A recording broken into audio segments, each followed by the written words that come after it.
Silk shade, many unspoken narratives lie ahead. She gazed at me across the room and stated plainly, "You seem to think I owe you intimacy." There was no animosity in her tone, no fiery passion, just conviction, as if she was rectifying a misconception that had been lingering for too long. I didn't argue, I didn't seek clarification. Instead, I looked at her and retorted, "Then I will cease treating it as something I must acquire." This statement hung between us in silence. She flickered her eyes once, then returned to her phone, ending the moment.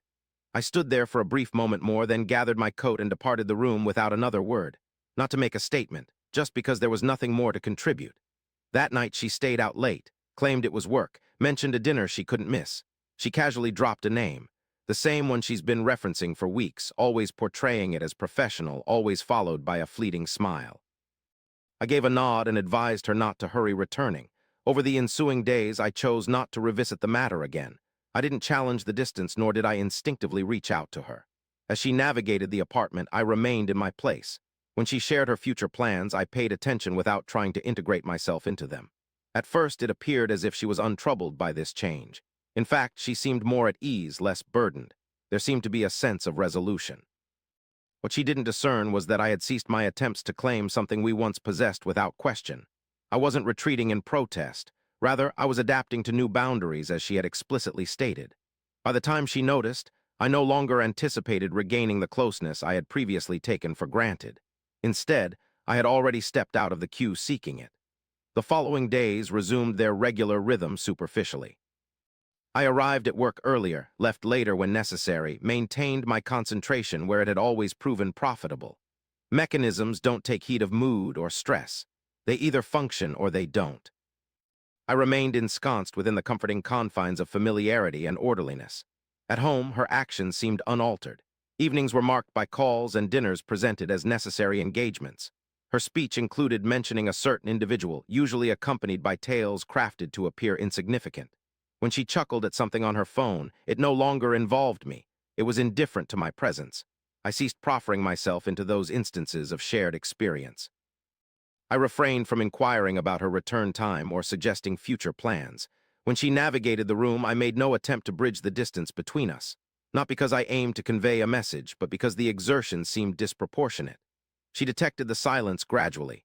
A quick look when I didn't join her in another room. A pause that echoed when I ignored a comment intended to draw me in.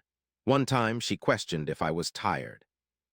I responded that work had been hectic and returned to my task at hand. In reality, the truth was more straightforward. I had ceased seeking attention directed elsewhere, not out of anger or deep hurt, but because I no longer expected proximity based on my actions. She held the belief that this transient phase would pass, that I'd return when things settled, when emotions shifted, when I remembered my role. What she didn't realize was I no longer needed her approval. Instead, I observed where her affection had moved to. Initially, the new equilibrium benefited her.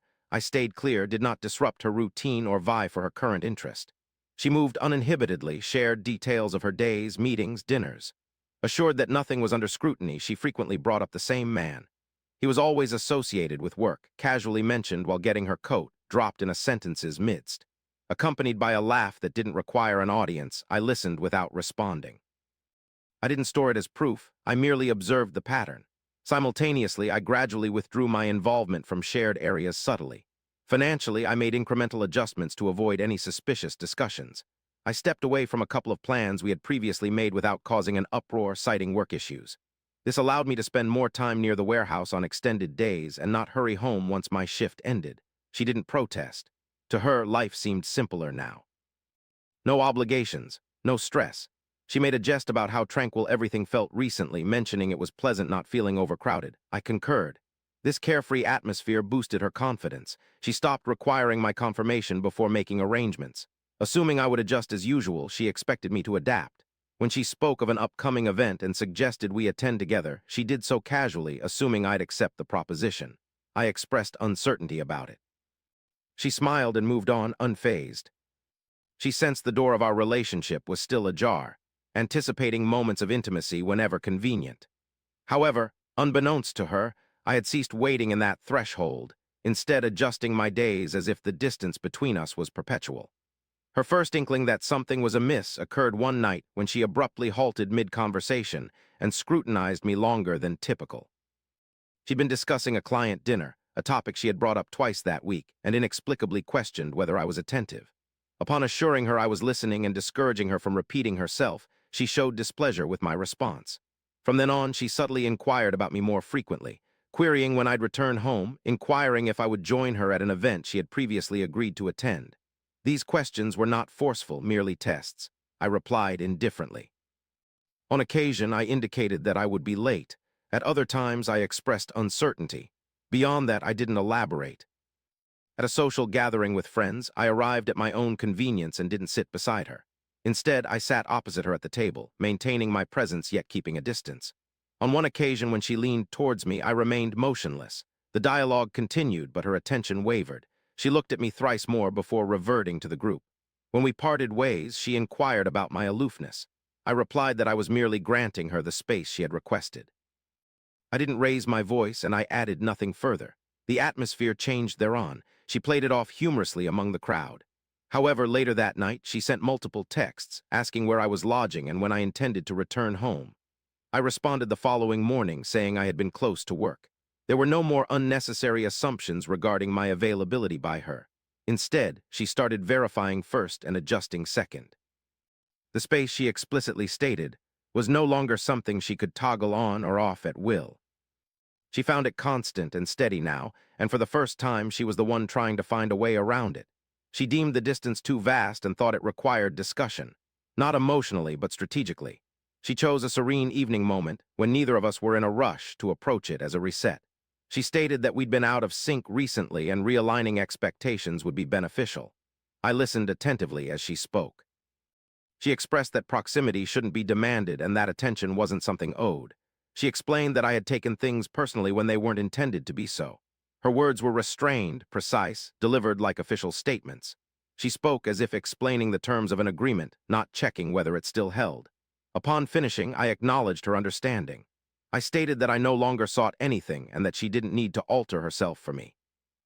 I stated that I had already accommodated myself. That was when she made a mistake. She acknowledged her relief and affirmed the improved situation. She stated the burden had vanished now. She mentioned enjoying the autonomy she felt recently.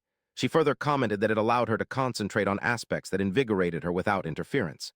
She didn't inquire about my activities regarding the space. Instead, she assumed ownership still resided with her. Later that evening, she went out once more, having dinner at the same place, casually mentioning the same name. I remained where I was and didn't inquire about her return time. During her absence, I completed sorting through items untouched, closed shared accounts, altered access on things linked to my identity, and transferred personal documents out of our apartment. There was no urgency or anger involved. It was simply a matter of completing the task. By the time she returned home, all actions that could be reversed with conversation were already taken care of. The guidelines she had established were fully accepted, and for the first time, the physical separation ceased being hypothetical. Since that evening, a change surfaced, one that I couldn't camouflage. I ceased structuring my days around her unpredictable schedule. I continued to arrive at work early and addressed issues as they arose, but I no longer adjusted evenings to remain accessible. If I chose to stay out, I stayed out. If I failed to return home, I didn't preemptively inform her. In response, she intensified her hold on the aspects she believed were still functional. More frequent messages arrived, disguised as updates or casual inquiries that once drew me back in. I responded only when it was appropriate and deferred the rest for later. When she inquired directly about whether everything was all right, I confirmed and did not elaborate further. At an event she organized, I made a brief appearance and stood aside, conversing with colleagues from operations and supply. She occasionally cast sidelong glances, as if anticipating me to assist her in managing the crowd. I didn't. When I departed earlier, she took notice promptly. The void left by my presence was quickly filled. Individuals she frequently discussed walked into the situation without a second thought. He dominated conversations, managed introductions, remained nearby, causing no one to suspect his presence. It seemed as though he was accustomed to these surroundings. On that particular night, she inquired about my whereabouts. I responded that I had an early start and swiftly ended the conversation before it veered elsewhere. From then on, her perception of my absence shifted from temporary to permanent. She began to adjust to it. Plans were made without me, dinners lasted longer, and the same name cropped up more frequently, no longer disguised as coincidental. The atmosphere didn't erupt in chaos. Instead, it was controlled, efficient, and steadily intensifying. Everything she had anticipated from me was now being handled by someone else before her very eyes, and I made no effort to intervene. The change was no longer subtle after that. People started noticing recurring patterns I no longer attempted to conceal. I was absent at dinners where my presence was once expected.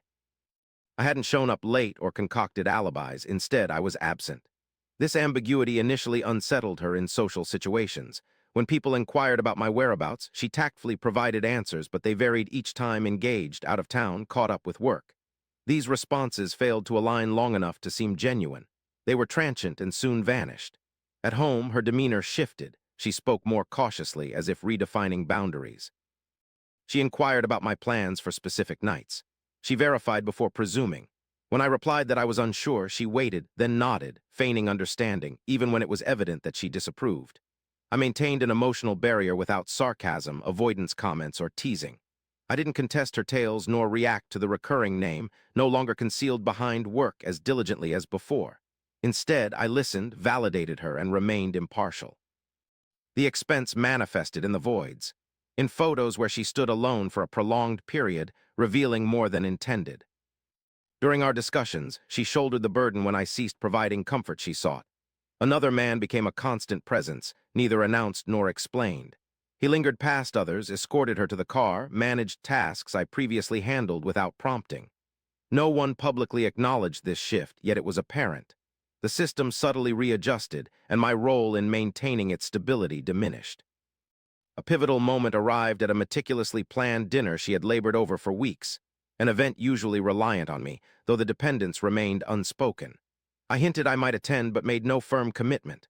Upon arrival, her seat beside me was vacant, not reserved, simply empty, anticipating an assumption left unconfirmed. She looked up, smiled, and briefly flashed a hint of relief. I gave a nod of affirmation and chose a seat opposite her instead. The dialogue continued, but her attention remained fixed. More than once, she stole glances at the empty space next to her. In response to someone asking about our recent situation, she nonchalantly responded that work had been demanding. I chose not to contradict or contribute further. Later in the night, she subtly leaned towards me and hinted at requiring assistance for a subsequent conversation. I informed her of my impending departure. The statement was soft-spoken yet impactful. She reacted as if it were anticipated. Upon rising to leave, some onlookers showed signs of surprise. I bid farewell and moved away from the table. As I withdrew, the person she had spoken about for months occupied the vacated spot. Without hesitation, he took over the conversation and remained there. She did not present him; she didn't need to. By the moment I reached the door, it was apparent who her new companion was. The room accommodated seamlessly. The queries she once employed to divert discussions no longer sought replies. Her backing hadn't vanished; it had shifted ownership. For the first time, this shift was clear to all present in the room. She extended contact the following day, not instantly but thoughtfully. A proposal in the afternoon for a future conversation, presented as a practical requirement. She expressed that things had been declining recently and others were beginning to take note. She neglected to refer to the dinner. She neglected to mention him. She didn't inquire about my destination post-departure. I remained silent. Instead, what filtered to me arrived via alternative sources. A colleague mentioned spotting her again later that week, next to the same man, both of them managing dialogues as if one entity. Another individual casually asked, almost incidentally, if I'd switched positions or relocated, then recanted mid-sentence, as though the answer was already circulating. At that juncture, her malleable perception of reality ceased to be altered. She could clarify, soothe, and redefine, yet the pattern was set in stone. When she eventually spoke to me face-to-face, several days later, she kept her words succinct. She inquired about returning to our previous state. I responded by stating that I was precisely where she had asked me to be. I didn't raise my tone. I didn't impute any fault. I didn't mention the other man. She stood there for a moment, anticipating further words, a protest, a demand, a hint that proximity remained under her control. However, none materialized. The truth didn't strike her instantly. It crept up on her gradually, similar to realizing a shift in weather only after stepping outside. The distance was not temporary. It was not a tool for negotiation. It was not something she could revert by offering affection later. She had already demonstrated who held the key without conditions. I had exited a setup without an official termination. No formal goodbyes, no agreements penned down, no declarations broadcast. On the outside, our marriage persisted as if nothing had changed, like a building continuing to stand even after its purpose has moved elsewhere. Our contact reduced to essentials, exchanges about practicalities like when one of us would be at home to avoid collisions. Devoid of emotion, simply functional, she ceased probing the gap between us. I stopped trying to clarify it.